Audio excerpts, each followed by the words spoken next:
Hey, welcome back. It's the Jack and Jer and Alan podcast. Today, you see, we have a third, or not a third guest. We have a guest, a third person of the podcast today.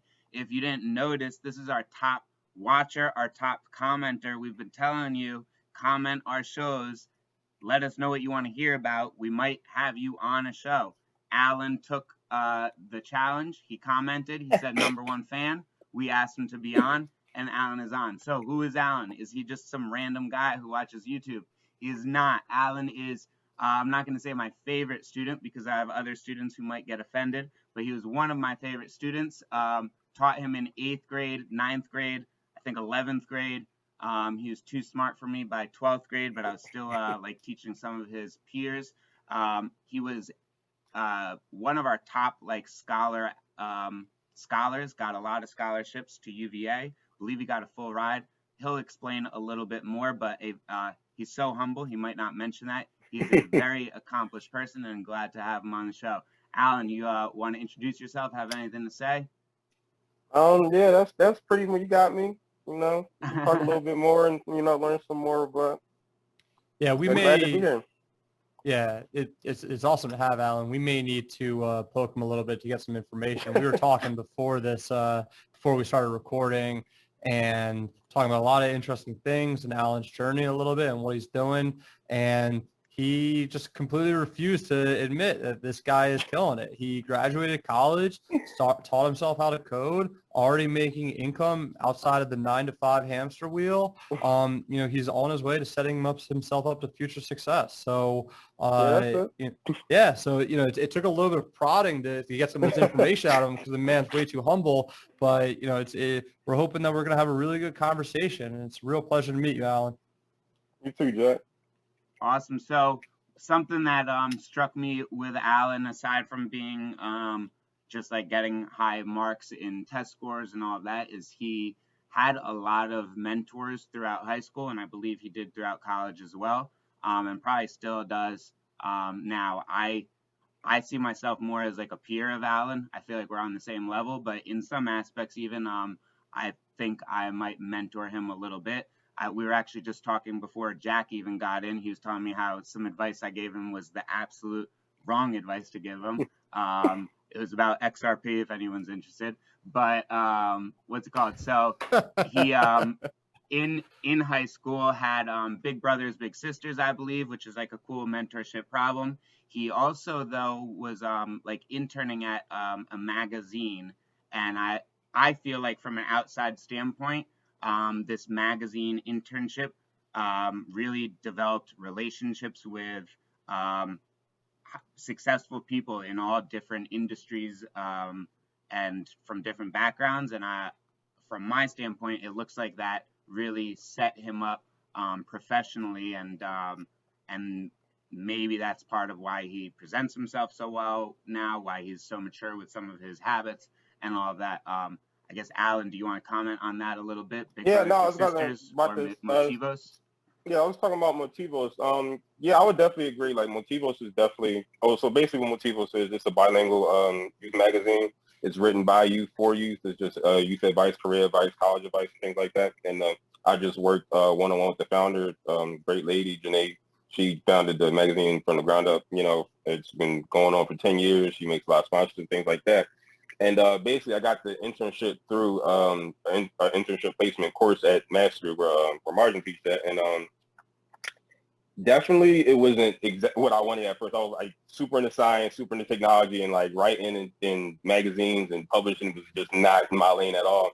But like I quickly learned that like writing and words and the nuances of words and how it's important to get your concise thoughts across, and all like those things that people really don't value as far as language and just communication in general. I learned all that through the magazine. It's just perfecting editorials, doing interviews, just being on time for things, and just being a good journalist in general. And when just like we was talking about earlier, Jack, being in the Motivos is an organization that I could definitely see I had a lot of impact as far as taking it off the ground. Like first 2 months in, I was on the front of the magazine, conducting interviews in New York, traveling way more than the average 10th grader was traveling at the time. And that was just from my effort and enthusiasm. And that was just the first time I knew that all my effort can translate into real results, and it could get me far. It could really like impress people that I didn't really think that I should be impressing at the time. So I definitely still talk to the founder today. I still mentor the new kids and teach them how to write, and even tell them like, yeah, I used to type my editorials on my phone, and y'all complaining about typing editorials up on a laptop, like, because that's, you know, what I had to do back in the day when, like, not having Wi-Fi or whatever. It was just, that's how dedicated I was to even taking the magazine to another level, like not even having the resources to even properly, you know, be a big part of the team, but actually leading the team from my phone and typing up like half the edition for the next 2 years and things like that. And that just really, you know, put Motivos in a better spot and just, you know, helped it get in a way that a lot of people didn't view it before I joined the team. Well, thank you for sharing that, Alan. I'd love to dive a little bit more into that. So, you know, the first question is, when you were there, the founder, he or she, did she serve in a mentor role to you? And if so, what was that process like? Was it formal, informal? Like, how was it like learning underneath someone, especially, you know, when you're still in high school and a lot of people weren't even thinking about like setting up a real mentorship? Yeah, so the founder, Janae, she's an amazing lady. She's extremely energetic, extremely enthusiastic about her work, extremely passionate. And that's one of the first people I really seen extremely passionate about the work that they were doing. And everything she does is just to help kids make better decisions in education, in their career, and in their life, their social life, things like that. And she was the person who interviewed me to get inside the magazine to join the team. And she pretty much said like, oh, this kid's sharp from the interview, like hired me like right on the spot. And like just had me doing so many assignments that I just wasn't really used to doing. Like if we would go to like a fundraising event, she's like, go talk to that guy, and he'd be like a millionaire, and I'm just having just a regular conversation. But she wouldn't tell me like the status of the guy just to get me comfortable talking to anybody. And that's something that teenagers really don't learn. You really don't learn how to have small talk or just go up and approach somebody or exchange information, exchange contact information, network, and build. And she just threw me out there, you know, and that's definitely like a really cool philosophy regarding mentoring, but I definitely appreciated it. She, you know, just put me in the field with, you know, going to different colleges and talking to different administrators. And I'm 16 years old, you know, just barely can even talk right, but I'm still just using my confidence to, you know, get my points across and just learning from the magazine, learning from her and watching her network. And that's definitely something I'm, you know, carrying to my adulthood, you know? Yeah. So it sounded like almost like Mr. Miyagi, you know, I might be dating myself, like Karate Kid, wax on, wax off, like, like, you know, teaching you without even knowing that you're teaching you. So it's like, was that part of her style? She was like, yo, I'm going to put Alan in front of people. He's going to learn these things. He's not even going to know what he's learning. And he's going to be able to look back on this and start building and recognize that he's building the skills. But that's the thing, though. She like it's like I always had to just kind of like I was never like scared of any situation. Like I've always, even in school, like yeah, it's more like I always just, you know, I was never like shy to do anything. I never was shy to talk about anything. And I think she like realized that teachers throw stuff at them. Well, Jeremy, if you were my teacher, I'd be throwing stuff at you too, man. Alan was really good at throwing calculators. Live. But back to Janae, she, you know, when she was putting me out there to talk to people, she was like really impressed how well I was carrying myself. She was expecting me to get thrown off, like, oh, he's probably going to, you know, mess up here or study here or whatever. And I was just, you know, completely just talking to anybody or getting any assignments or conducting any interview on my own. And like one thing that, you know, I definitely brought to any team that I was a part of was that I would always do work outside of work. Like if I'm a part of something, I'm thinking about it all the time. You know, I'm thinking about it when I wake up, when I go to sleep, until we get that goal accomplished, until we do something that we never set before. And that was just something, like I said, I always applied that to other organizations. Now I'm finally doing it for myself, you know? So one more question then, Jeremy, I don't want to hog all the spotlight. So is there an example of something that either you learn or you do now that you can trace back to what you learned from Jeanette? Jeanette, yeah. Jeanette, sorry. Oh, wait, yeah, love what you do. She loves it. She I feel like her enthusiasm keeps her going through the hard work, through the hours-long mentoring and publishing, things like that. And like I said, she was the first person I've ever heard of. Like still to this day, one of the only people I know who likes their job, who enjoys what they do, and actually being a business owner and controlling your income and setting your own hours, but also loving it at the same time because you set up your project to around a passion and around the issue that she thought was important, like youth education, youth career improvement, things like that. That even a lot of people in community organizations don't really focus on. She's doing on her own by like one person team. It's just her and high schoolers. Like a 10-year long magazine, just one lady and a bunch of high schoolers. And the magazine comes out. It's been coming out 4 times a year for the last 10 years, and everyone loves it. So I feel like doing something that is providing a significant a solution, a significant help to a group of people while also loving it. That's definitely a place of life I want to be. Nice. I like it all. I guess I'm gonna give Alan a little bit of a break. He's killing it with all these questions. I'm loving hearing all this. I'm gonna frame some questions for Jack, I guess. I want to know, do you have any mentors, or have you had any mentors, and how did you seek them out? And like, do you continually seek out new mentors, or do you kind of just wait for one to like kind of show up? I definitely recommend you can't wait for a mentor. It's like you'll just wait your whole life. I was really lucky that for my startup, I was through happenstance introduced to a couple of people that started advising the startup, and then inadvertently started kind of advising me, especially as the time came for me to eventually leave. But it's still something I'm working on. It's still something I'm working on in the sense of finding people and actually setting up some type of structure with them. And it may not be like true, like, oh, we'll meet, once a week, once a month or something like that. But having the intention of, this is someone who I look up to for these reasons. I need to find ways to like stay a part of their life, add value however I can, because they can teach me. And there's so many things to learn. You can talk about like professionalism. You can talk about taking care of your mind and your body. Talk about just like they have a wealth of knowledge or experiences to draw upon. So it's something that I now over the past like really 4 months or so have been very active on. And I think there are a couple of people that probably don't even know that they're mentoring me. But it's also something where I think that you can learn a lot from the people around you, and they don't necessarily need to be like older than you.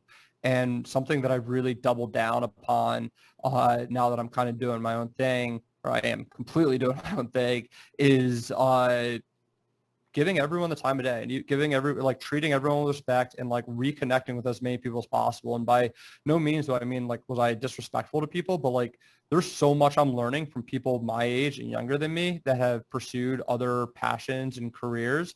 And even though maybe I don't need to know their technical expertise, learning how they handle the problems in front of them or how they network their ways into certain situations, there's a lot to learn from that. So it's something that as I continue to grow, I try to be like very aware of that, like that I really can learn something from almost anyone, and anyone can serve in a almost like pseudo mentorship role if you're actually willing to like get on a call and talk to them and listen to what they have to say and their experiences.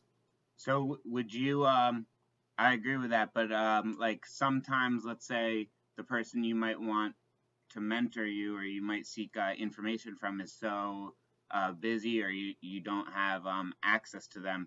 Would it be okay, do you think, to like try and reach people to become mentors, or is it something that's like you should kind of use from the network that you already have? So the older I get, the more I realize that when people say the most precious resource in the world is time, it's completely true.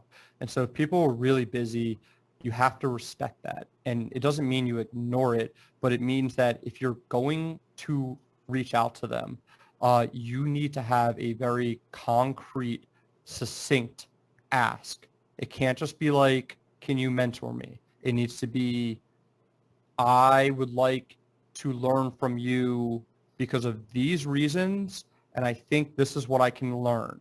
And so you're not actually asking them to, quote, mentor you. You're asking them to help guide you, to like teach you certain things. And if you can frame in my opinion, and from my experiences, if you can frame things in a little bit more of that direction, where instead of you're just asking them this abstract, like, yeah, can you mentor me? Like, how do I become a better person? Like, instead of like something like that, it's like, okay, how did you learn about real estate? How did you learn about investing? How did you learn about this? How did you learn to take care of yourself? How did you navigate all these relationships? How did you navigate being super busy, but at the same time, like building a family and like still being able to be, present with the people that you love? Like actually like figuring out the value that you think you can gain from talking to them, I think can really help frame the way that you ask them. And by having a much more clear ask instead of just like help and guidance, then I think it actually allows them to more easily understand the value that they can provide without them having to waste their own time, which is limited.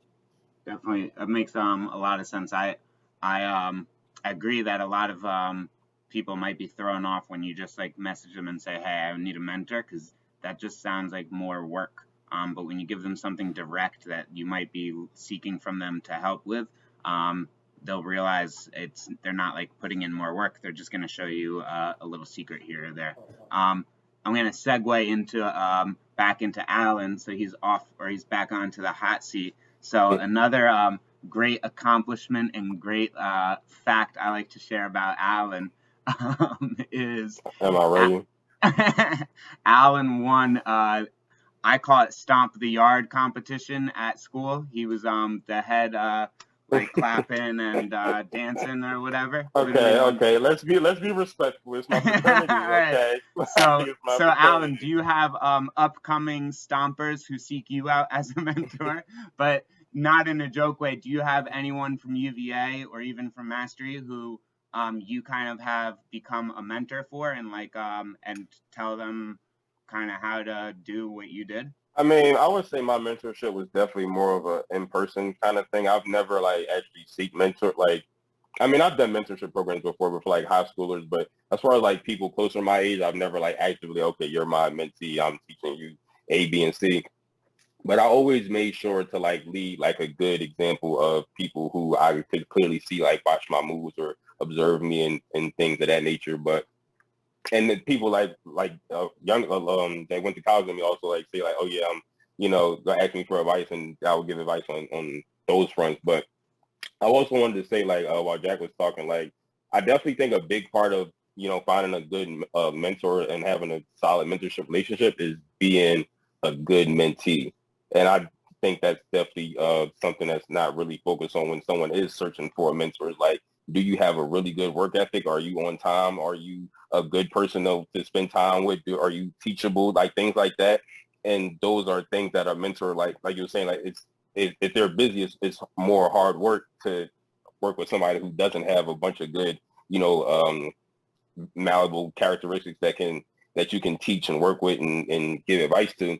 Because like you said, with Martin said with Big Brothers Big Sisters, we a bunch of people in my grade had a big brother that worked at Ernest Young consultant that could help us with a bunch of resources, things like that. But a lot of kids really weren't focused in school, so their mentors didn't take the time out to take them to college tours and take them on outside trips and to learn about other things outside of the program. Mine saw that I was really dedicated to my college journey and trying to just get scholarships and things like that. He made sure he was a good person to facilitate that with. Like he helped me, he drove me down to college, helped me move in and things like that, because you see that it's a worthy investment and worthy of his time to do this for somebody who's taking all these things serious. So Alan, those are all great points. I want to dive a little bit deeper.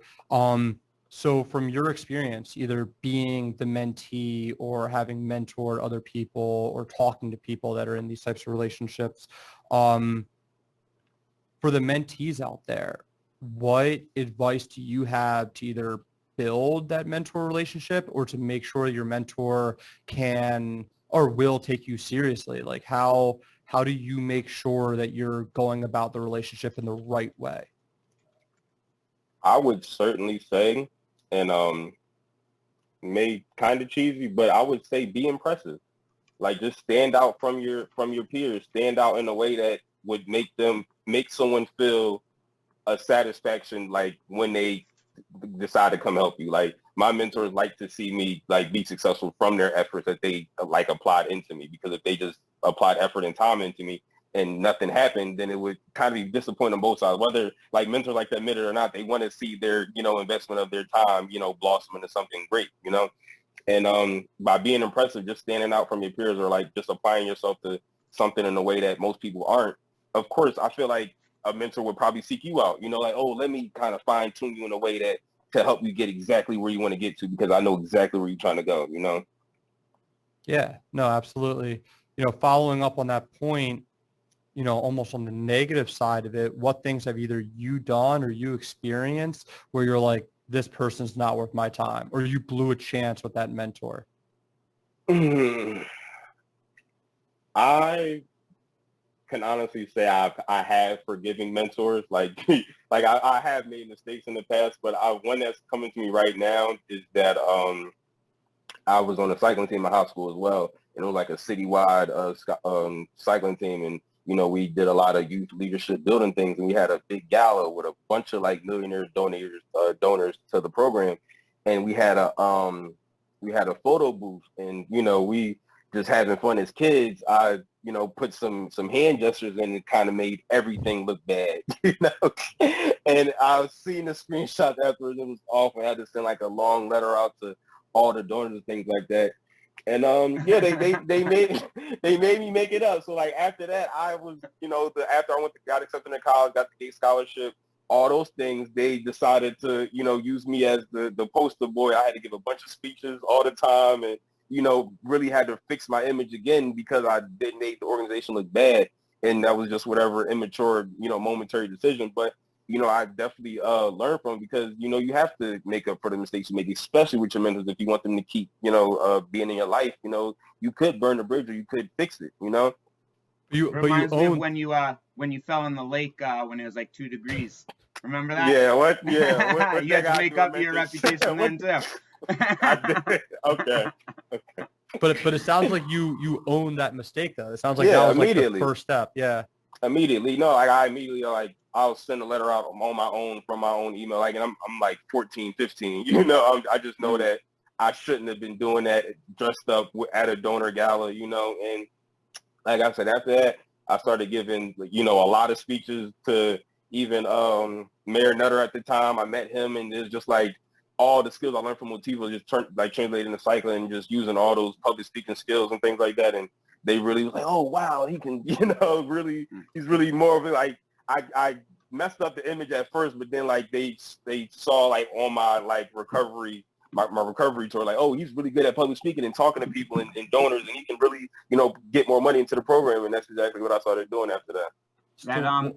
Sorry, it makes, just real quick, makes me think of maybe another benefit, potential benefit of having a mentor is sometimes I bet if you made that mistake and you weren't as involved with these organizations, you wouldn't have even had like the chance to say sorry or whatever. Yeah. But I think being connected to people in higher places, sometimes like that connection gives you like a little bit of leeway in itself. Maybe not in that situation, but I think sometimes mentorships can really even help just from being the connection, not even from anything like substantive from it.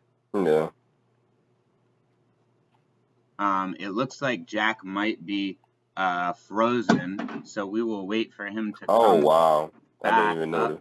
Yeah, I think Jack's frozen, but I think he's coming back, or he just came back in on another. Hey, I'm back. Sorry about that.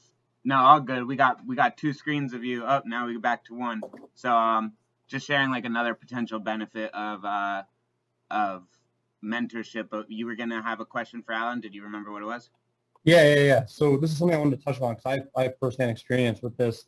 I visited my high school a while ago to talk to them, and I remember like I gave them my cards that had my email on it. And Alan, this is something I wanted to get your opinion on. We talked earlier about the importance of writing and like how it really is like an art, and how, in my opinion, like well written things can be like super impressive, even if on the surface it isn't. And so combining that with like emailing especially with how like just the way the world is right now. Everyone's so accessible if you have their email. And I kind of wanted to get your opinion on this. I got an email after that from a kid in the class, and man, the thing was only a couple sentences long, but it must have had 50 mistakes in it, typos, grammar, Wow. just like words like misspelled. And maybe you can touch upon that a little bit, where it's like, yo, like I was only, 5 years older than these kids. So it's not Mhm. like I have that professor teacher like persona. And by all means, I was really trying to just relate to everyone. But maybe you can touch upon how important it is where even if like you're just sending that email, like making sure things are right leaves such an important impression where like it makes that person think that responding and like, and I did respond, of course, but like that person is worthy of your time because they clearly take presenting themselves seriously. Yeah, honestly, I would say in like definitely in Motivos, like things don't get published with any, any errors, any blemishes at all whatsoever. So that was kind of something I perfected there. But I learned like later on in life, like even like speaking in like professional like ways, like emails or notes or voicemail thing like that. Those are important as well. Or even if like for instance, one of my professors, he preferred to be called Doctor such and such. He didn't. If you didn't say Doctor such and such, it would be an issue. So those were kind of things you had to remember like in professional like sentence and things like that. And he probably would start treating you differently based on the way that you approached him. And like with Motivos, I was translating my writing skills to like grant proposals and interview requests, and all those things was pretty much like 99% and 100% marked because I was always crafting my message as well as possible, like proofreading my message, and even the back-to-back dialogue when you do reach out to somebody, that matters too. Like even if the person's being a little rude, you have to always make sure like you're getting your exact point across, listen to what the other person has to say, and making sure like each side has a mutual understanding, because a lot of things are just miscommunication. And just because I wrote it a little wrong, like with the typo, he probably like meant something and it didn't come out right, and now you have a whole different perception on what the whole email's about. So like, Yeah, just no, I was just yeah, gonna say, go like taking pride in everything you're doing. Like what you're talking about ahead. with these grants that you write, like treat everything, whether it's like an email to like a mentor, is like something that represents yourself well. Yeah. Mm-hmm. I love it. What's called? I think I'd like to hear something that maybe one of you guys learned this week. If you guys have anything you learned this week, Alan, we didn't really prep you with that, but I know you're smart Yeah, enough to just come up with something. Is there? I'm just saying. Usually we like to come with something just like you learned this week that you thought was interesting. It could be a current event or it could be just a random fact, whatever it might be. Did you have anything that comes to Yeah, mind? yeah, yeah, you can come to me last. I'm trying to think right now. All right. Yeah, Well, Jeremy, I why would don't you like lead the way? Yeah. I'll share. It's not really a fun fact, but something I'm fascinated by. I feel like I've shared a few things about similar things in previous episodes, but the helicopter for the Mars lander, the thing that landed on Mars. I'm like blanking on the name. Curiosity, maybe it was, or Endeavor, whatever it is. But there's a helicopter that's attached to it that will be flying this week for the first time. So it's the first time we're going to be operating an aircraft on another planet. And I just think that that's absolutely fascinating that like someone is controlling a machine millions of like miles away or hundreds of thousands of miles away, that literally there's like a 10-minute lag even in the controller between like the controller and when it responds. I think is just fascinating, and like all of the data that's come out of the Mars landing has just been fascinating. The first time ever wind was recorded on Mars, pretty cool. It's been like driving around and you can hear like the wheels hitting the rocks, pretty cool. But a lot of like just fascinating information coming out of Mars, and that's something I've been keeping track of this whole year. And I guess just this is a fun fact. It's nothing new this week, but this year we'll be launching a new telescope into space.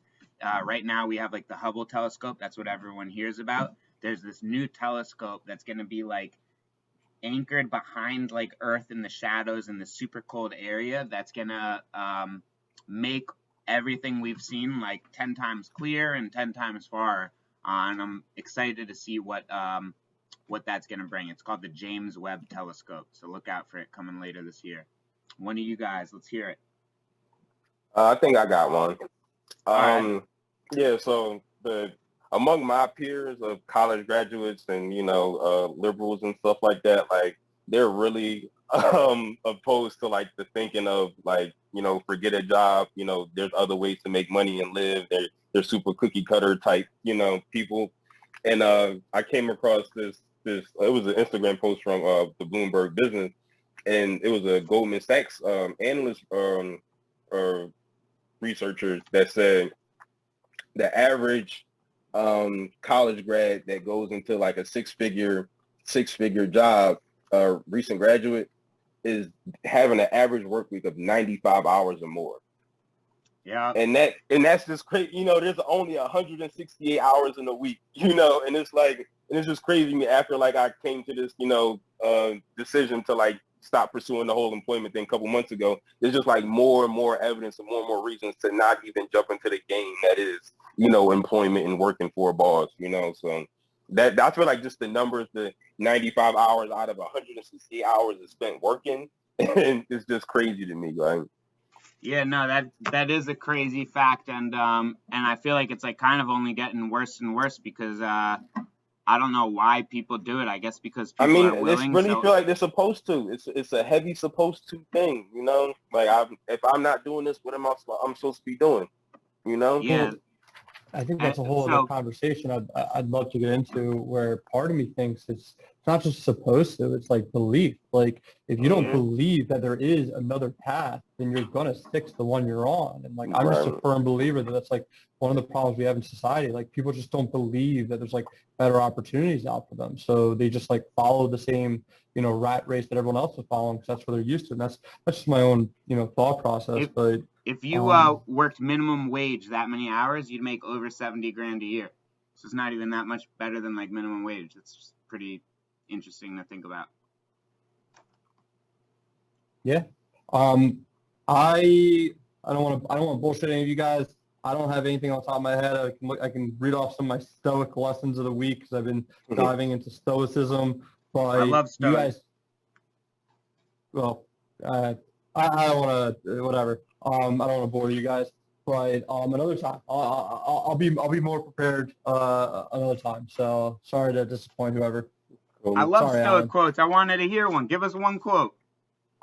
All right. Well, so let me get to this so I can see this right. So from the Roman satirist Juvenal, he has a quote that says, "Who watches the watchmen?" And what that really means is what's influencing the ruling reason that guides us, or you can take it more deliberately, like who's like if the government's watching us, like who's watching the government? Like we're supposed to be watching the government, something like that. But more stoic, more interpersonal. It's or intra, I guess. It's easy to make good decisions when you feel like it, but when you don't and you don't feel like it, how often are you reflecting on what makes you not feel like it? So like when things are going well and the watchman's like doing his job, like things are great. But like if the watchman doesn't feel like doing it, who's going to be the one to scrutinize the watchman and be like, hey, you got to step it up to gear. So when things are going well, like, yeah, you do what you're supposed to do. But when things aren't going well, do you have the wherewithal to recognize the stimuluses that are making you feel like you're not in the mood anymore? Very true. Very true. I like it. Thank you for sharing that. We almost missed that. I'm glad we didn't because that's something I would like to think a little bit more upon and it's relevant. Marinate in my head. Awesome. Alan, thanks for being the first ever guest on the Jack and Jared podcast. When we have more than 10 viewers, we're going to tell everyone all about you. The first one. No, yeah, thank you. Everyone else, thanks for watching. Like and comment. Oh, we got viewers? There's viewers? Yeah, we got a couple viewers. I've been in Florida. People have been telling me they're watching this stuff, but they don't sign into YouTube to like it. Get on YouTube. Sign up. Let's go. If someone else Wow. likes and comments, you too could be the next guest. It'll be fun. Please do it. Alan will probably be a guest on multiple times because he's going to Right. keep on commenting. And thank you for everything. Awesome talking to you guys as always. Appreciate it. I'm about to stop recording. Peace, guys.